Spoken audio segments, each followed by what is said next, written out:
Thank you much for the opportunity, Tim, to talk at SANS. My name is Blake Gilson. I'm the Industrial IT Cybersecurity Operations Manager, and of course, I'm from the IT department, and I'm here to help.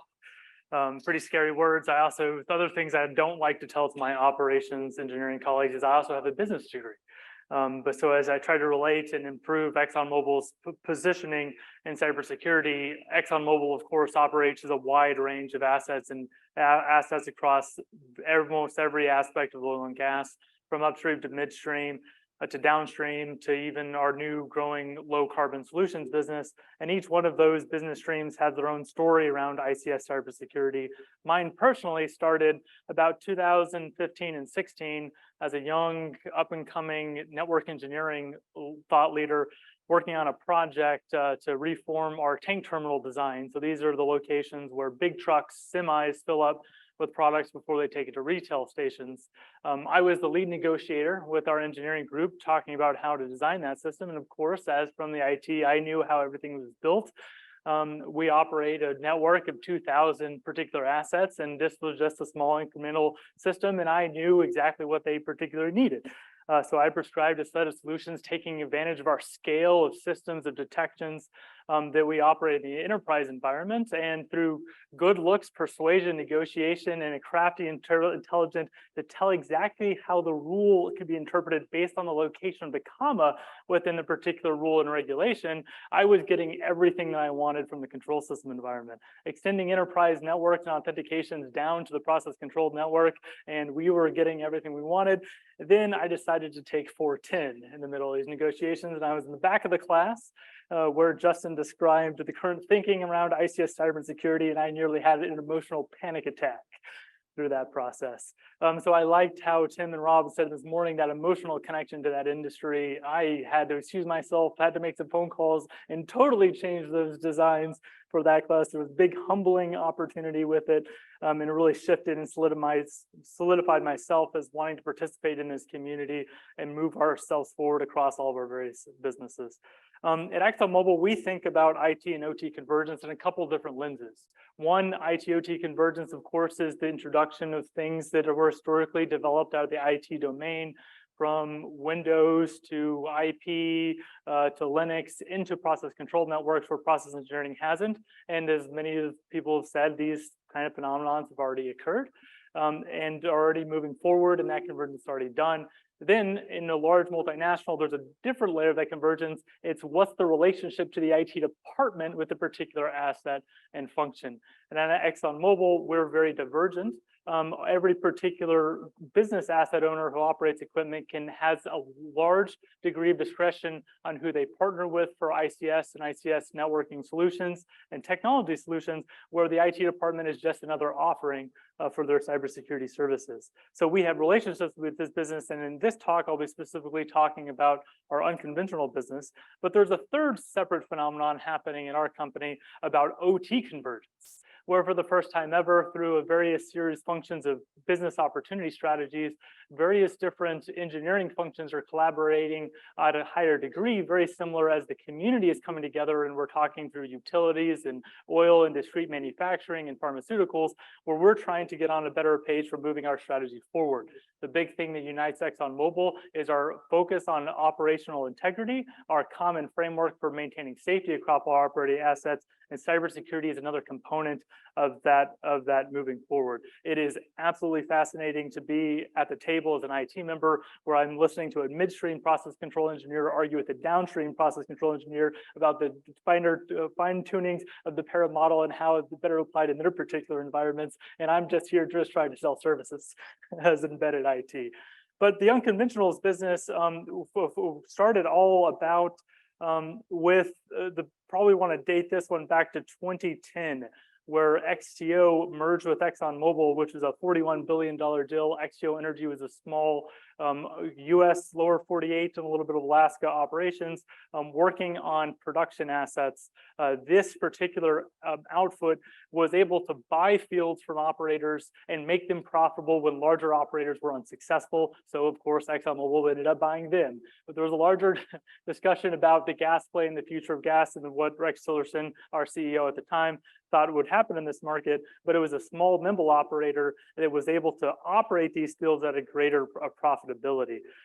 They did this, to some of the things that get lost in history, by gluing systems together, by focusing on speed, agility, and not working on things or forcing yourself into situations where you're upgrading and forcing equipment standardization and things that we would like on the IT side, but making fields work with what they have. Very, very resilient outfit and able to glue systems and quickly acquire positions, make them operational, and be able to run them at a very lower operating cost. There was significant fear at ExxonMobil when we purchased them that our big policies and procedures would stamp out their efficiencies and we would lose the value that they gained. So fast forward a little bit, ExxonMobil did start applying some of our industrial cybersecurity practices to this small business unit by first looking at how they constructed some of their core systems. They actually had a very large SCADA system that they had their IT environment built on top of. So their trust and implicit trust within their overall architecture at the time of the acquisition was very trusting. And in the history of what we've tried to be able to move them from a larger IT enterprise security strategy, and then also the OT security strategy, has been about chopping up and segmenting that to get it lower, lower, lower. So this specific talk is going to be focusing on the current latest iterations of that larger breaking up of that domain and combating that all. So I'm going to fast forward a little bit, setting up just the context of this presentation was the acquisitions ExxonMobil made in 2017, expanding our footprint in the Permian. If we're going through this, I'll talk about some of the business challenges in the unconventional business, the asset protection approach that we've used to try to guide our implementation of moving closer towards the zero trust, and then talk about some of our technical solutions that will work for us, and then some of the challenges we're faced and some challenges we believe we have moving forward. So the first thing about the Permian is that it is massive. It is, I have my numbers, 250 miles wide and 300 miles long, where if you look at this diagram, all the red dots is where ExxonMobil, at the time of the creation of this document, owned rights to explore, develop, produce, or the operating assets. So ExxonMobil's infrastructure for producing oil and gas, all the aspects of it, it could be anywhere located in these red dots. And these red dots change over time as land is acquired and purchased and sold between the various operators to best position our assets on top of the reservoirs we want to exploit. The challenges that this creates is first, this is a very large desert located between Texas and New Mexico being at the corner, about the landmass of the United Kingdom, and there is very little to nothing out here. It's a lot of desert. You can kind of see in the background of that picture of what we're looking at. It looks like a mining operation from Avatar, right? A lot of exploration and expansion of that with not a lot of connectivity options and not a lot of LTE or any type of form of communication. So the answer for these operators that do build out there is a lot of terrestrial-based radio networks. We have about a 60 large towers. These are towers between 150 and 200 feet tall that form a private scale communication backbone that connects all of these systems operated. Our goal is to stay a whole ahead of the drillers by adopting that network to cover the areas that we need in order to keep connectivity and comms up. This same communication infrastructure used for business applications like email at the well pad is also being able to provide communications, and then of course our connectivity needed for the supervisory through control and data acquisition system that links all of these systems together. Like I said before, ExxonMobil has been producing in this area for a significant period of time. It was a technical breakthroughs in directional drilling, fracking, and advanced recovery techniques that allowed companies to access resources that everyone knew was there, but we didn't have the technical means until recently to capture and exploit those assets at the scale, at the price point we needed for the expansion. So 2017 happens. The XTO organization is tasked with ramping up production and expanding very rapidly in exploring and accessing these resources. So because of the way that new greenfield sites were brought onto it across the same common communication backbone, we had the challenge of a very big mix of old assets and new assets in the same geographical area being serviced by the same radio-backed communications. So we had things that were built in the 80s operating very close to the systems that were brand new, state of the art. It almost became, talking with some folks before, a museum. I could show you the way we built process control systems in upstream production, almost in every decade along the same mile drive across it. So it provides an interesting situation where we're almost multi-vendor, not by choice or strategy, by consequence of how these assets were developed and brought to order. The equipment that functions with these assets are designed to be installed to the point of more production being brought online. It only plans to be retired and replaced when the field is non-producing and everything is bulldozed. So the assumption is that all equipment installed will last 30 to 40 years, and replacement or even significant upgrades to it isn't. A lot of that's driven because the business model of this business, it's all about making sure you most optimize your OpEx spend and don't look at a field or work on a field that doesn't need it. So if it's producing, if it's functioning as needed, don't send someone out to look at it. So it really puts an emphasis on asset identification and significant challenges with looking to find out what you have bought when you don't want to open a cabinet unless there's actual problem that requires remediation or problem solving. Some of these fields, ones that we may have purchased because we wanted an adjacent field or we think there's long-term potentials, is that if you look at it too long, the entire field will go negative return on investment. You sure as heck don't want that.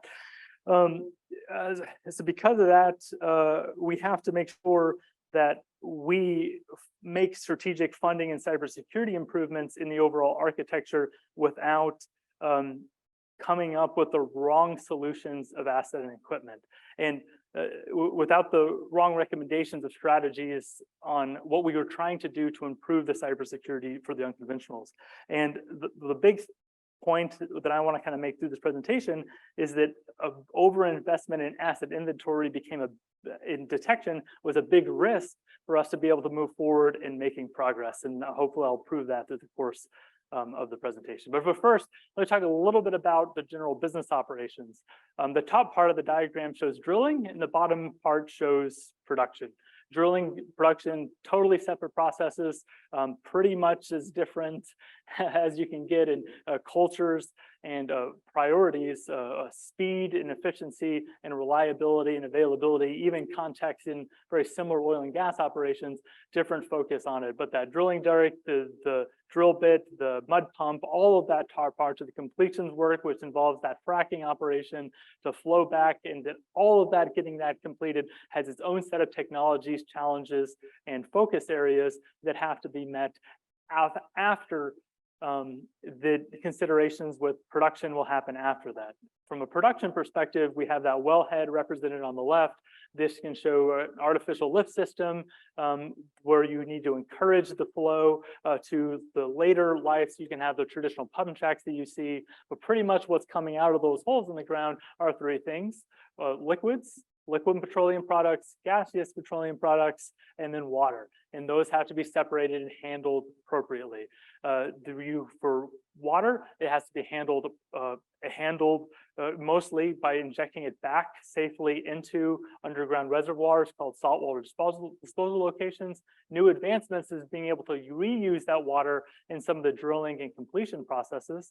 But gas is handled separately from the liquids. It goes to separation and then processing and shift off if there's a market for it. And then also oil, which is the primary target, is moved off. And the interesting thing about the Permian is that we're leveraging strategic locations with operating assets of downstream assets, chemicals and refining business around the Gulf Coast to allow to bring products through central distribution points to ExxonMobil owned and operated facilities on the coast to get it ready for distribution on this. That's the pipeline and central distribution facilities. Central distribution facilities are going to have one or two of those. These are mainly large DCS-based systems, the cryo and saltwater small PLC networks, separators and tank batteries that are fed by well pads. Our operations in the Permian, you count the tank batteries in dozens. So we have anywhere between 100 and 300 of these. We count well pads themselves, or wells in the thousands between no specifics, but with thousands of well pads located out with those. And then we have one or two central distributions with a couple major pipelines that ExxonMobil owns. But each one can be uniquely different, where we may transfer it off to a third party because of the geographical area there. So that's a crude introduction to the oil and gas space, but you can get a sense of some of the scale problems where we have. And then also from a communication understanding perspective can be quite challenging because these are actually PLC networks with an overlay SCADA network. So for example, we have a set of controllers and equipment at each well pad that manages the equipment there on the well pad, the health of the system and the chokes and the systems that can shut in the well. But then those systems need to communicate to the tank battery because you don't want to flow into a burning tank battery, right? So there's connectivity that interlocks for safety there, and improving that communication is incredibly important. But those systems at the well pad don't communicate to saltwater disposal, so they don't communicate to the central distribution points. So there's a lot of fixed communications systems where SCADA may not need to reach in and communicate to every well pad. They only need to talk to the HMI located at the separators and the tank battery types locations. So there's a lot of communications that are east-west that are hard to see. So when we talk about censoring the network, there's no way we're gonna be able to put a physical sensor at every wellhead, and it's pretty difficult business case to even put a sensor at every tank battery given our scale and location. So we had to come up with a way of prioritization to focus on the right areas to ensure we don't overinvest and don't see that return on benefit. And there's a lot of invisibility to us, and then of course, like I've said before, a lot of age from different generations of technologies used out in the field.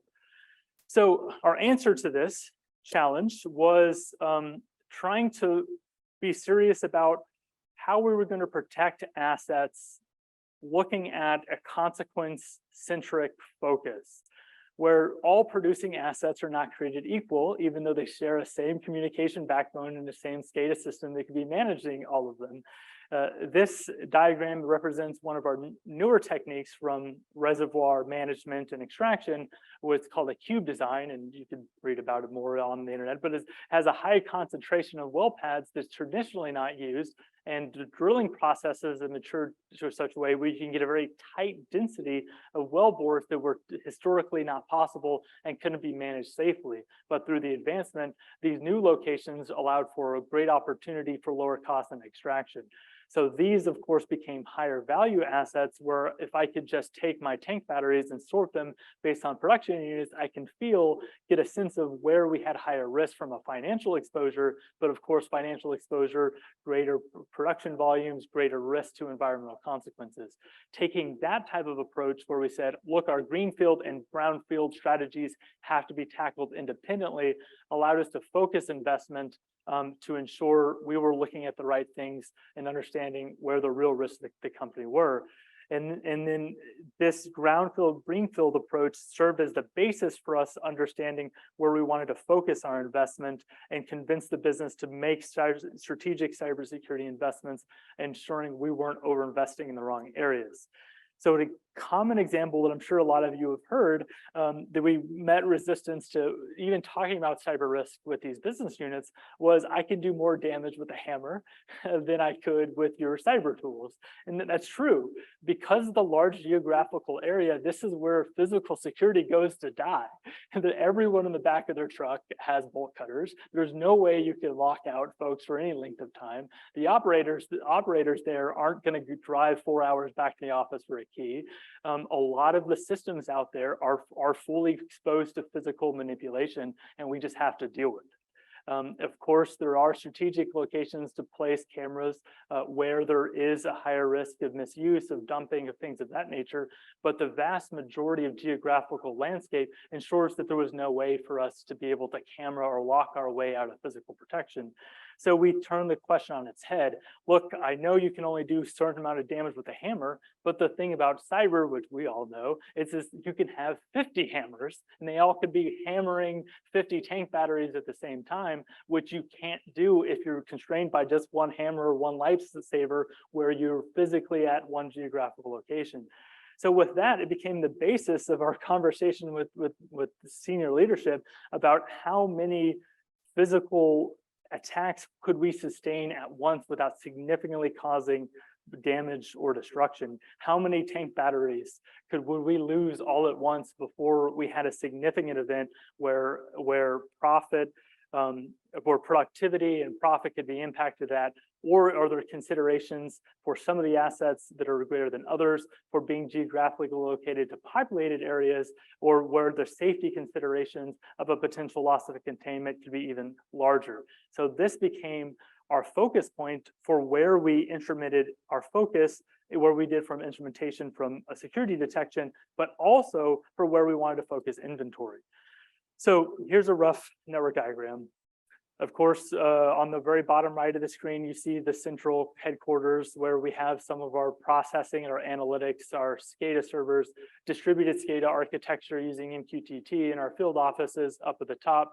That large distributed radio network of 60 big towers, hundreds of little towers connecting all of our assets together. Our greenfield assets represented up there, putting in the right segmentation between the larger SCADA network and those local PLC networks in the greenfield on the top left of the diagram. That brownfield network represented there as a lot of direct connections, serial radios back to the tower, or IP radios, depending on what generation of deployment we've had. And then our DCS systems segmented off. You can't buy a DCS system that's not going to come with a firewall these days. It's separating DCS from the larger SCADA communication network backbone. And so if our threat is multi-stage attack across multiple operating assets, we then can have a more focused area on where we want to divide up and combat more implicit trust in the environment and start a proper segmentation and focus. So this is where we're able to highlight and focus on those greenfield assets, to pick strategically where we wanted to put censoring visibility into our brownfield assets, and then protect our DCSs like a silo that they are, and then have a separate program for DCS protections inside of those environments. Then we're able to break up some of the IT-ish like components of our SCADA system from our field offices and our central, and then establish communication patterns. This prioritization and focus and dividing of where we wanted to, we used it not only to focus on where our detection tripwires were, but how we wanted to tackle the asset inventory problem, where we can subdivide. Look, there's only a certain set of assets that should be communicating across sites. Let's go after those first. And we're not going to fall into it's a trap, where we're working on chasing every make and model and version number of every PLC and RTU we have in the field, especially when we run the risk of delaying any other improvements in active or passive defensive systems because we're trying to fill out an asset inventory. And we weren't going to do that, even though some of our own internal guidance said you needed an asset inventory.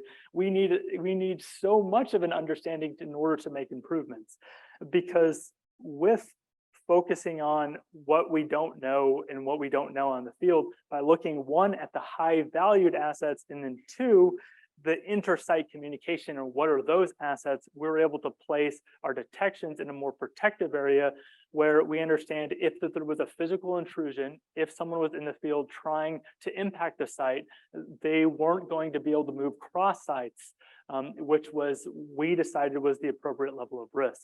So I think the takeaway from this activity is don't gate, and don't structure any activities to require a high level of asset inventory before you start looking at architecture or architecture validation, active defense, and passive defense. All four of those, if you can find a solutions or a set of products, it's strategies to help you move it contextualized into your own environment. That's going to be the sweet spot where you don't get fragmented off into particular locations, particular activities. So this is where I think there's a unique bend on you can't protect what you don't know. Well, kind of, right? If you can do a lot with a rough idea of the business processes of what you're trying to obtain, and if there's one area that you really can focus on is finding that sweet spot of activities that make you move forward on it. You'll always try to build up to that asset inventory that you want, but don't oversweat it. Right? Don't think you can't make other strategic improvements where you don't know, as long as you know where those major consequence areas. One area I did want to highlight that we do require 100% understanding is external network connections. Every aspect of these infrastructure, from the brownfield to greenfield to the DCSs, we have connections. Some are IP, some are serial, some are encrypted, some are complicated, some are very simple connections with other third parties. This is the place where we draw the line. If we're going to insist that we have valid architecture and use architecture-based controls, we have to know what the perimeter of our network and environment are. So we did send and will continue to send people in the field to operating units that don't need attention to ensure we understand the nature of the connections between our third parties. We centrally certify those. This is where we have to have 100% inventory. We need to know what we're taking credit for as network control point between those boundaries, and then we keep that in a database. So eventually, when one of our partner organizations, we hear about them in the news for some type of event, we can quickly query that and assess that risk to our environment and make the appropriate controls. As a part of that journey, we're also looking at protective and detective controls on those boundaries where appropriate, to ensure we gain that visibility, an extra layer of protection that says we understand what this connection looks like today, and we also can validate it in real time, which is the next iteration of our external connection boundaries overall. And so leave you with some kind of learnings from this activity. Common design basis has been a key thing for us, is that you have to understand enough and be on a common language enough with the process control engineers and the OT side of the house, of course, myself coming from the IT, to be able to speak the same language, be able to know what the compressor does and knows where similar models and infrastructures are built and constructed, and some of the challenges those folks have in those designs. Understanding that common design basis where we say that this is a rough structure of how things operate in the brownfield, this is the rough structure that we're building to iteratively in our design in our greenfield, so we can speak that same language. From a deployment perspective, in greenfield activities, you have to integrate the IT security components as a part of the procurement and deployment process, especially if you're using integrators that come in our kits. So many IT deployment strategies are give the server to the IT guy deploys it out, everything's done out of sight. That has to change in these types of environments. Security operations folks, even SOC analysts looking to OT do need hard hats, they do need to be scuffed, and they do need to spend build times, because so much of this environment is driven by context-aware understanding of what's happening. If you look at a PLC, you will have better understand what those alerts look like coming off of it, and strongly recommend that become a key component to any of your OT SOC enablement or deployment strategies. A couple more items I want to catch on before challenges we're looking forward to tackling. CTAs, TCAs, transient cyber assets are a major challenge in this industry. If you roll up onto a site, you can see a truck idling right next to a PLC with a cable running outside that air conditioning truck and plugged into a cabinet. You don't know if it's someone there legitimate doing a PLC upgrade or some maintenance on some related components, or if they're there spreading malware. Right? It's incredibly difficult off the landmass we do, but we felt comfortable in deprioritizing that threat vector because we took this approach of focusing on multi-site impact while we use change management practices to combat that initially. Upcoming in our strategy are going to be baseload compliance and figuring out how to ensure a level of protection on those equipments. And we think some of those solutions may be the connectivity that those systems use additionally, especially on third parties and systems that we have to do at scale. So those are some core ones I want to talk about. Hopefully this was informative, at least if anything else, hopefully it's therapeutic, that we may be dealing with some of the same challenges you are out there. But that's all I wanted to talk about today. Thank you.